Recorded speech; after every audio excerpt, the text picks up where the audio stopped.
Hello, Wendy and William. It is Lindsay here, and I just wanted, as your HR manager, to go over some of the information we have talked about just regarding the current labor market and kind of where we stand here at Chamberson Vineyards. So, I've got a presentation ready to rock and roll for you, and let's get right to it. Your people are your profit. You have to invest in your workforce to achieve business success.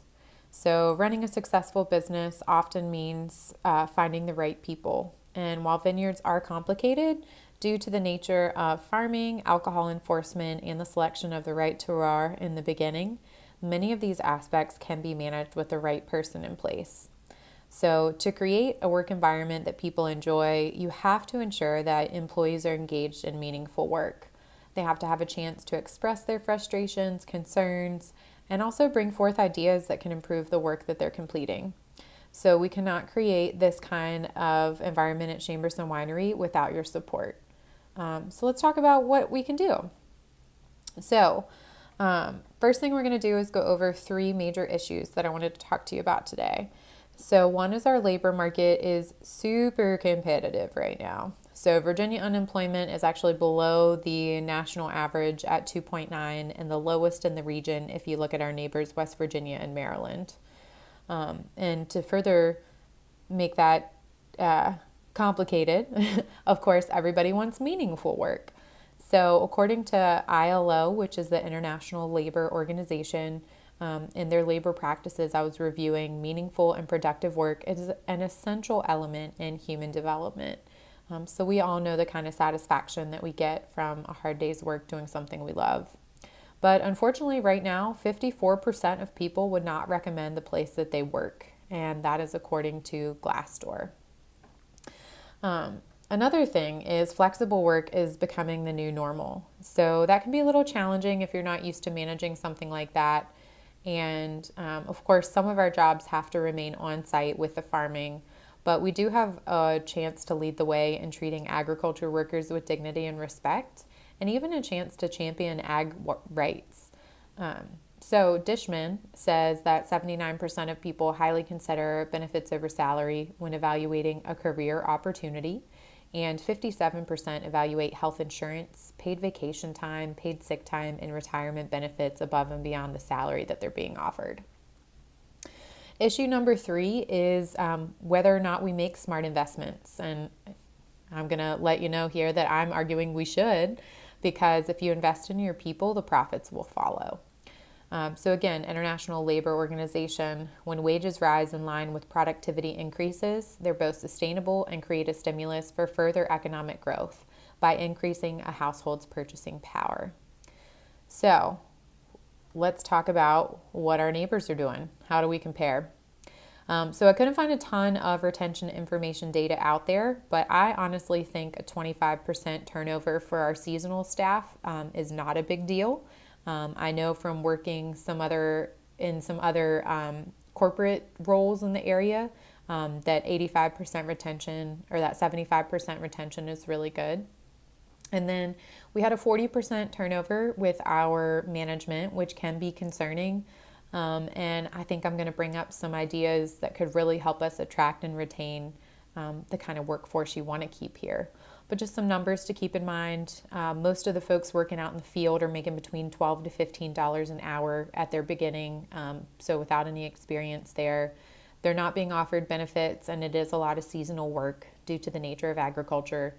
And then a lot of the customer facing jobs, like in the tap room, are running $10 to $12 an hour with some tip potential. And then most companies are offering some kind of discount on the product they're producing or a shift drink.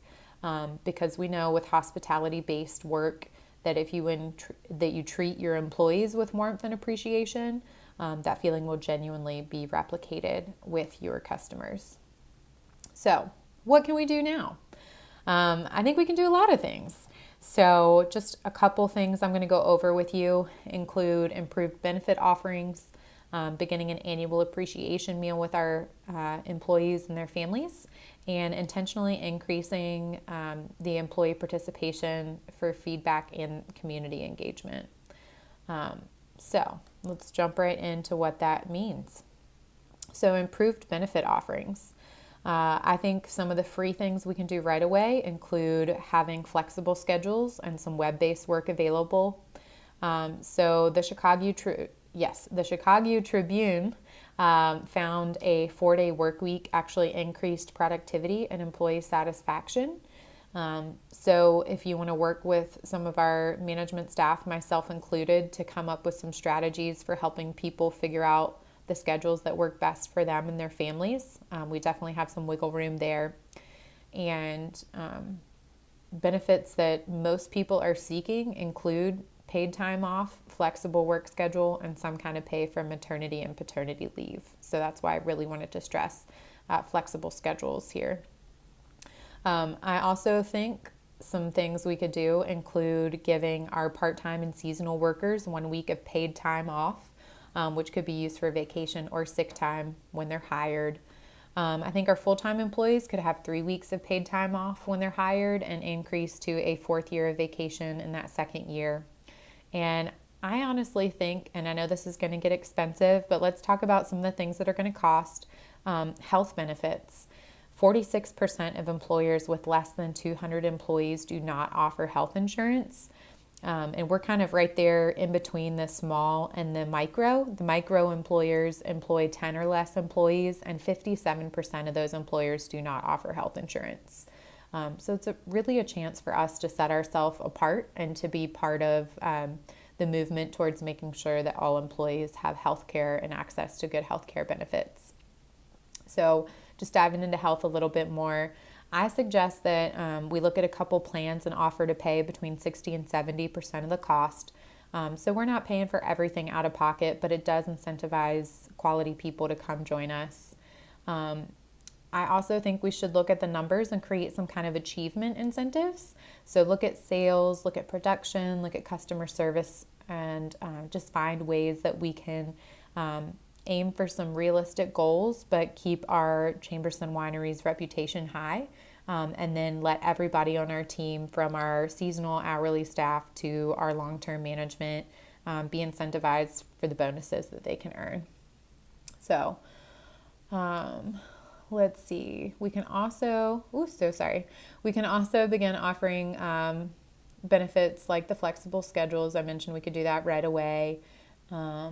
And also, one thing I didn't mention along health benefits is we could probably find a way to have an annual health screening on our campus. So I know we have a local community college with a nursing program. Mary Baldwin University has several health science programs. James Madison is right up the road, and they offer a nursing program and some other schools of health there.